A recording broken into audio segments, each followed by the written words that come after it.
Prior to Abraham Lincoln, the government in this country said it was legal to hold Africans in slavery in perpetuity. Perpetuity is one of the University of Chicago words. That means forever. From now on.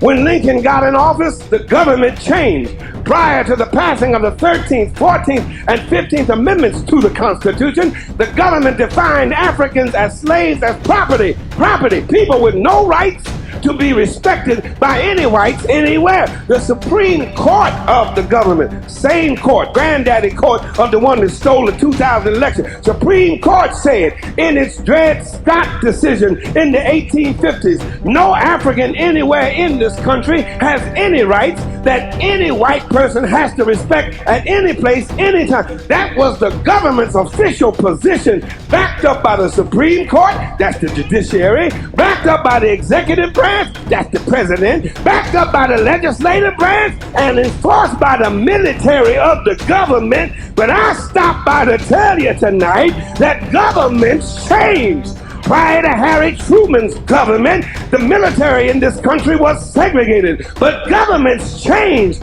prior to the civil rights and equal accommodations laws of the government in this country. There was back segregation by the country, legal discrimination by the government, prohibited blacks from voting by the government. You had to eat in separate places by the government. You had to sit in different places from white folk because the government said so. And you had to be buried in a separate cemetery. It was apartheid American style from the cradle to the grave, all because the government backed it up. But guess what?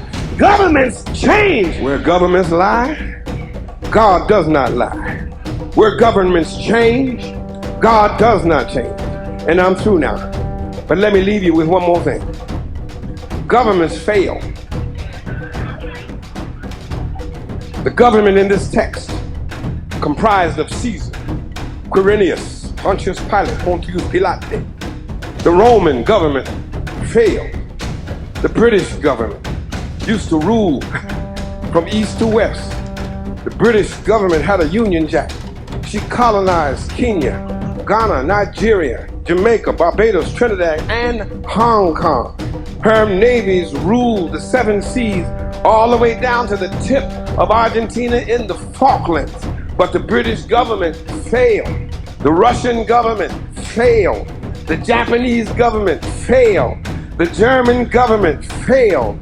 And the United States of America government, when it came to treating her citizens of Indian descent fairly, she failed. She put them on reservations. When it came to treating her citizens of Japanese descent fairly, she failed. She put them in internment prison camps. When it came to treating the citizens of African descent fairly, America failed. She put them in chains. The government put them on slave quarters, put them on auction blocks, put them in cotton fields, put them in inferior schools, put them in substandard housing, put them in scientific experiments, put them in the lowest paying jobs, put them outside the equal protection of the law, kept them out of their racist bastions of higher education, and locked them into positions of hopelessness and helplessness. The government gives them the drugs, builds bigger prisons, passes a 3-strike law, and then wants us to sing God Bless America. No, not God Bless America. God damn America, that's in the Bible, for killing innocent people. God damn America, for treating her citizens as less than human. God damn America, as long as she tries to act like she is God and she is supreme. The United States government has failed the vast majority of her citizens of African descent.